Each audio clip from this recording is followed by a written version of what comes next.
this is Sabina at Cross Keys Crafts. Today I'm making another male birthday card.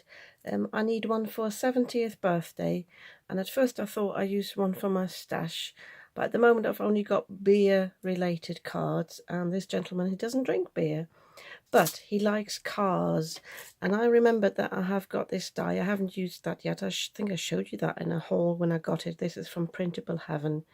I'll link to that below if it's still available. And because he likes his cars, I thought I could also use these cogs. I think they are also from Printable Heaven, and they were at a good price point, so I hope I can find these for you. And I was watching some YouTube videos this morning, and I came across one for a technique that I have used before, but sometimes I forget about techniques, and that is using alcohol markers on foil. So I'm going to show you that today. And I will also turn this into a triple panel fold card. I think this is what it's called. This is from a Sam Calcott video, and I'm going to link to that below as well. So I will have both these elements in there. Normally when I create mail cards, I have a tendency to use blue and black.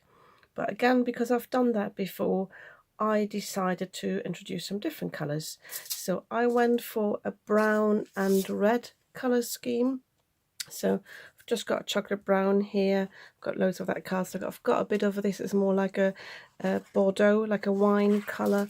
And I've also got a slightly more red colour. I know they never appear on the screen as they are in real life, but this is sort of a duller red, not as bright as it probably appears on the screen. But I think this also works quite nicely for men. Obviously some men like bright colours as well, but this is for his 70th birthday, so I thought I'd keep it a bit simpler. So I have already torn a piece off. This is just normal kitchen foil.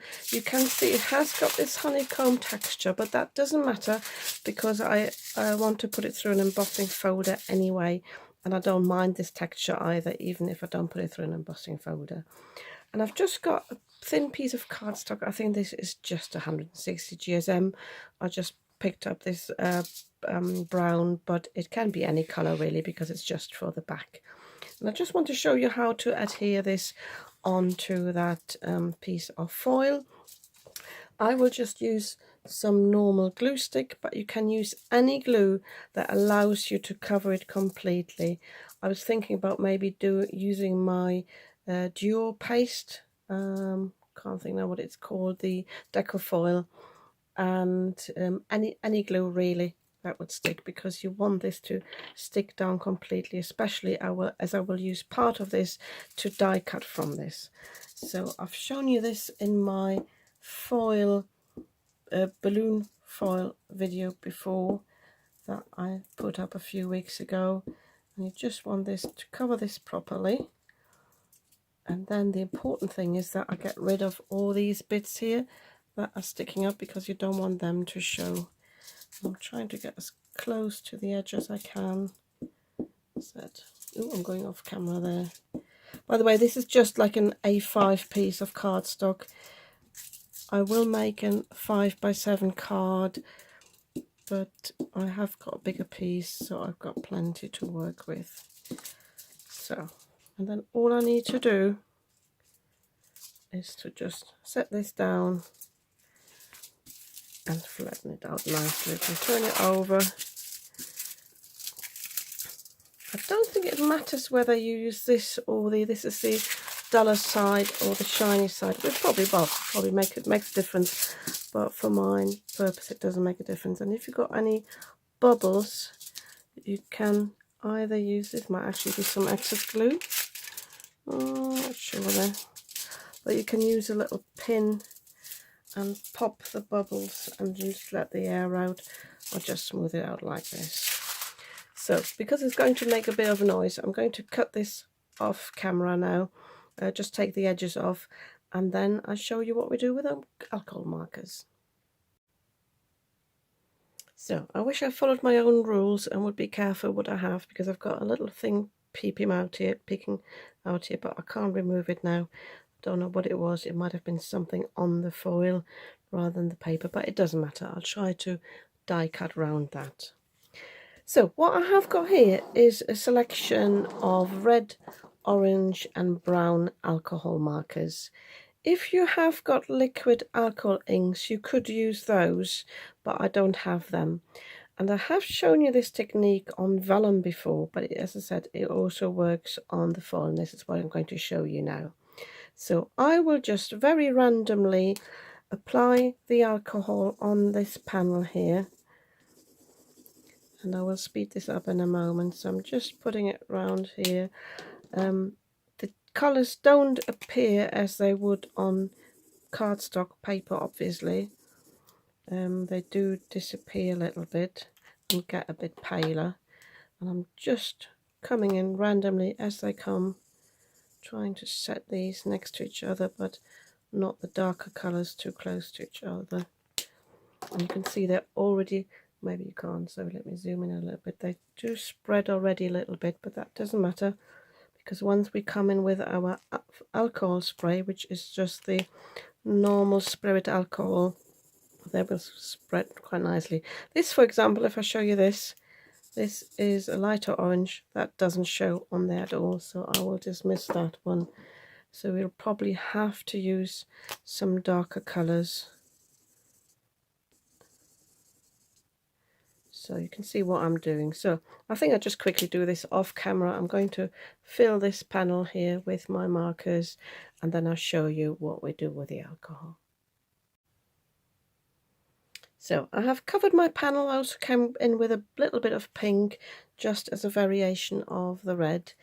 So I covered my desk a little bit because I don't want this to get too messy. I've got a bit of tissue ready as well. And now I'm just applying my spirit alcohol with my spray bottle. And I'm just spraying this over there, and you can see it's already reacting. And I just want this to move nicely, and it's getting very speckled. I'm hoping that I can move this about a bit by tilting it a little bit. Some colours blend more nicely than others. Some are staying a bit speckled there. Just putting a bit more on. If you've got one of those fancy blow tools, or what you call them, you know, when you press them and you can move alcohol around, that might work quite nicely as well. Let's see if I can dab this about a bit. Probably the best thing is actually not to touch it. It's just too tempting to touch. I'm just moving a little bit there, and I think I'm going to leave this now. Just trying to lift it up a little bit to show you what it looks like. So you can see it's moving by itself and it's doing something, and that's the magic of this technique. You don't really know what's happening, but it'll look nicely in the end. As I said, you can tilt it a little bit if you want to get colours moving, but I will actually leave this to sit now and let it dry by itself. So in the meantime, I'm going to cut the individual bits for my bridge for the card base. The card that Sam Calcott made was a 5x7 card, but I'm using these cards from the works, and I always tell you they're slightly smaller than 5x7 inches, the same for the wide pack.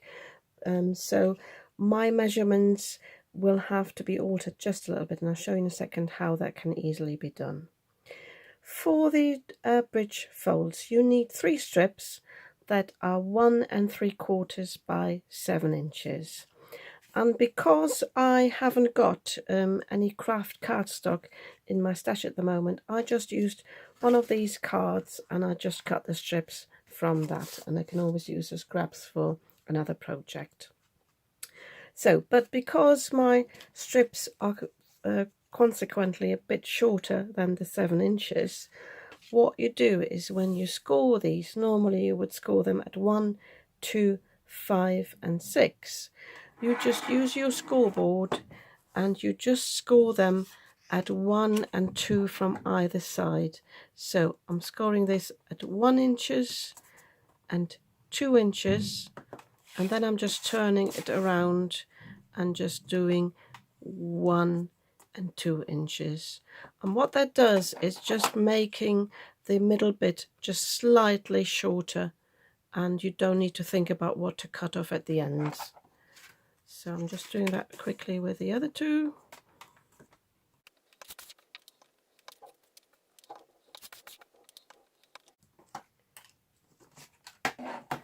So one thing I forgot is that sometimes one side is smoother than the other and has got a slightly different colour, but I think these are all facing the same way.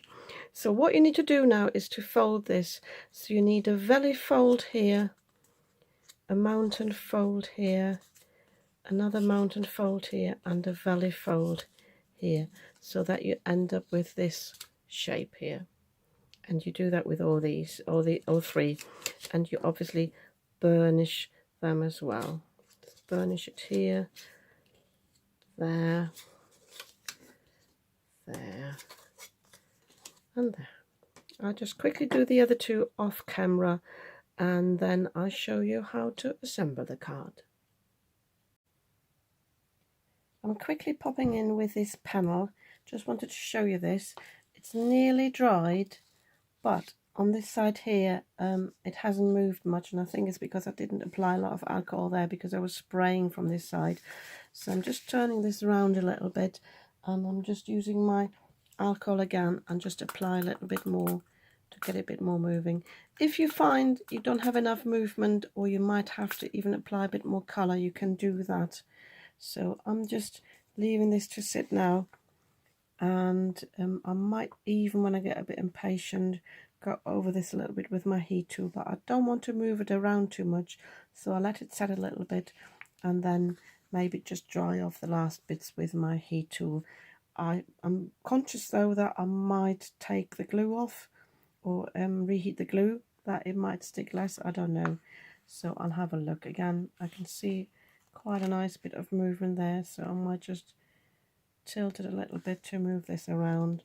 But I really like that you never know what you're going to get with the alcohol. I wish I practiced what I preach. I was too impatient. I didn't want it. I want to wait for it to dry, and I used the heat tool, and then these lines appeared. So have the patience. Leave it to air dry. I just wanted to be a bit quicker for the purpose of this video, so never mind. For what I want to use this for now, I have rethought a few things now. I want to die cut my pieces from this, so I will have to work around these lines. So I want my car, I want to cut my car, I want to cut my happy birthday. I think I'll use this. The important thing is that it's not too wide. These bits ideally should not be wider than the middle panel there, although when you stick it on you can have it the width of your card, which is 5 inches. It's just the way you fold it then in to basically put it in the envelope. I'll show you that in a moment. So I will be using this. I will be using the car. And I don't think I'll use the cogs because I want to put a number on the card as well. So I will die cut my 70. So for that purpose though, because it's fairly thin cardstock, I think I will back this up again with another piece of cardstock in the back, and then that will be easier to die cut from this. And then I would also like to cut little pieces, little mats, just for these squares here. Let me just measure them for you. These should be 1 inch, obviously. Yeah, I don't need to measure them.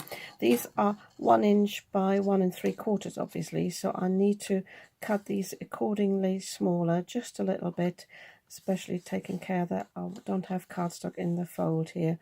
And just to mat these pieces here. I don't think I will mat the middle ones because that's where I will have my die cut pieces. So I will cut these now from this piece of cardstock, but as I said, I will put another layer on the back for the pieces that I will die cut here, not for the mats. And yeah, and then I come back and show you how to glue these on. I have die cut and cut my mats here. Die cut these pieces here. I think they turned out really, really nice. You can still see the honeycomb texture a little bit on it. but otherwise it's fine. And they feel a bit sticky at in some bits where it's a bit thicker, but it doesn't wear off, so because it obviously is alcohol. And if you find it's too sticky, you can always use your embossing tool, you know, the powder, to get rid of the stickiness, but I think this will be fine. But for these pieces, first of all, I wanted to show you, so I've cut 6 of these pieces for the mats here, just under 1 inch wide and just under 1 3/4 in height. But when I cut the pieces from one strip, I had a few pieces that almost had no colour on them, so I've dismissed these and cut another strip. And I can still see the honeycomb texture on there, but I would like to put these through my embossing folder here because I think that will be even nicer. And I'm just going for the gingham. I think the simple textures are nice for men rather than choosing something flowery. And I'm just making sure when I put these in that I put these in straight. I'm not too fussed about where the pattern is, which is a good thing about this embossing folder. But I want to make sure it's straight, and I'm putting these on the same sort of line as well, because then they will match a little bit more. So I'm just popping these in, and then again I will do this off camera because I need to find out my sandwich first for putting these in. So I'm just closing this, and I'm just making sure when I put this in they don't move. I don't want the gingham to be on a different angle. I really want this to be straight. I think this texture is really, really cool now. But I did make the little mistake. The recipient won't even notice, I think. I knocked my embossing folder when I put it in. So I rearranged these, and I had 2 rows of 3, which obviously means that one of those pairs won't match on either side, but the recipient might not mind. So I'm going to quickly glue these down on here, and then I'll show you how to adhere these panels and how to adhere the die cut bits on these panels. I have glued down my mats now, and then I remembered that I wanted to introduce a bit more red.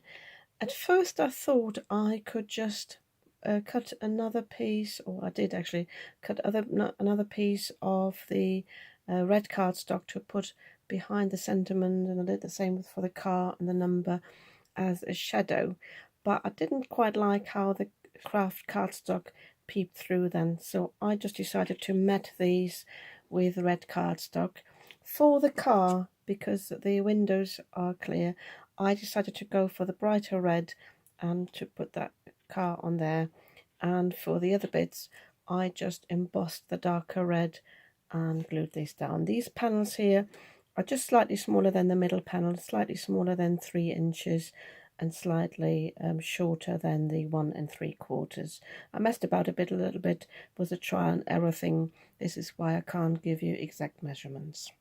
So now these panels can go onto my card base. So by the way, I just used my Cosmic Shimmer glue to glue all the panels down. So I'm going to use the same thing here for these bridge panels here. So I'm starting with this one. I put this one on the bottom because I'm conscious that this is the one where the 2 sides don't match. So I'm putting the glue, let me just zoom out a little bit. I'm putting the glue on one side here, just on the outer bit here, and I'm lining it up here, making sure that this is straight, and then this lines up with the bottom of the card, because then I know when it folds flat it will be straight. So I'm just doing this one first, then I'm doing the top one. So don't know if there's a upside, yeah, it's right side up or right side down. I don't know whether that makes a difference. Just taking this off a little bit. So I'm just contemplating whether I need to lower that actually a little bit to leave some space for the happy birthday, but I could also have it a bit lower rather than it sticking up the top. So I'll probably go to the very top here. So again, lining this up with the top of the card, And then the middle one is easy because this will just go in between the two. And I think it's always easier to do that than trying to get them straight, working your way up or working your way down. So just eyeballing this in between the two. Obviously you could have wider panels. You don't need to have the gaps that I have, or you could lower that panel and move this one a bit up, but I think that's quite nice with a gap in between. And obviously another thing you could do, you could put some cardstock here in the back, but I leave this now because I want the focus to be on the die cut pieces. So all I need to do now is glue these down. So what I'm doing is I'm folding these in and putting the glue on this side here.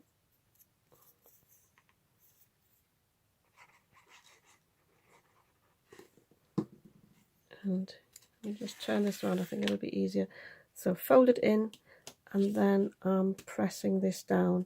And if I measure correctly, this should fold flat, and that's the main thing, that these are flat.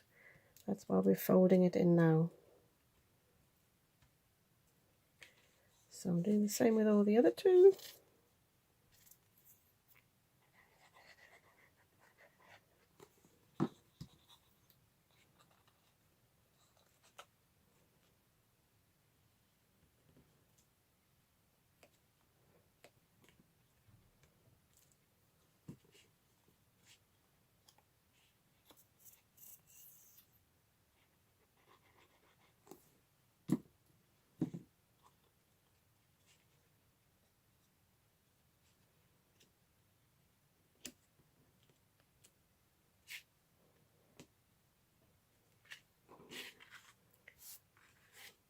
So, and now we can adhere these bits here. So as I said, I wanted the car in the middle, and now you can see why you don't want this to overhang too much, because if you got a 5x7 envelope, you don't want this to stick out too much. So it's casting a shadow there. So I'm not too fussed if this actually overhangs a little bit here. I think this could actually look quite nice. And also I have got the option, when I put this in the envelope, to fold this one, for example, this way, and then this one this way. It doesn't have to be folded in the same direction. So I will just make a mental note of where to put glue here. So I will omit this, and I think I will just put it down as I've got it on here. So no glue on the back bit there.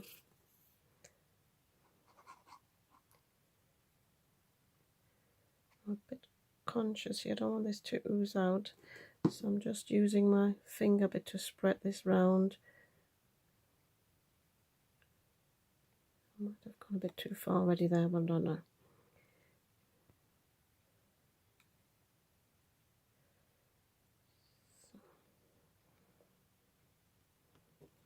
Pressing this down, just checking that I've got no glue. Now that's fine. Might have a bit of glue on my finger, so I'm just taking some cardstock here to press this down. So, and I think the happy birthday can go on the top there. Again, I will have to make sure that I don't have glue where I don't want it. I'm still contemplating whether I should have this as a little bit of a shadow. I think this could look nice. The camera doesn't pick that up at the moment, but I think I'll do that. So what I'm going to do now, I'm going to use my Zig glue pen, and I'm going to offset the brighter red here, and then glue this down here, and then I've got the 70 here to go at the bottom. This one fits in here quite nicely, so I don't need to bother about which way this folds in. So I shall quickly do this off camera, and then I'll show you the finished card. So the card is finished. Just wanted to show you who, those of you who have not followed me, this is the Zig two-way glue pen, and it is a blue pen, and it dries clear, and then the glue is tacky, and this is really nice for these sort of sentiments. So I have put the light red shadow on there. You can only just about see that, I think, on screen. and I have offset this a little bit to the right because I've got the car a little bit to the left. So when I fold this down, I don't fold it in this direction because then it won't fit in the envelope. I will fold this way. The car can be folded that way, and the 70 can go in either side. And with the 70, and the same with the happy birthday here, although this wasn't too bad, I used a generous amount of glue to glue this down because of the embossed background. You need a bit of glue for this to adhere. And I think this is a really nice card for a gentleman in his 70s who likes cars. I've got a little bit of a fold there in the happy birthday in the foil, but I think the look is really cool. And yeah, I think it looks like a bit like rusty metal and a bit more silver than I had anticipated it to start with. I think a gold background would have been nice as well. You can actually use mirror card as well, but not all mirror card pieces work quite the same. That's why I just used the kitchen foil. If you like this card, you might want to give me a thumbs up. And if you'd like to see more of what I'm creating, I post videos usually twice a week. You might want to subscribe to my channel. I'd be very happy about that. And I'll see you soon with another video.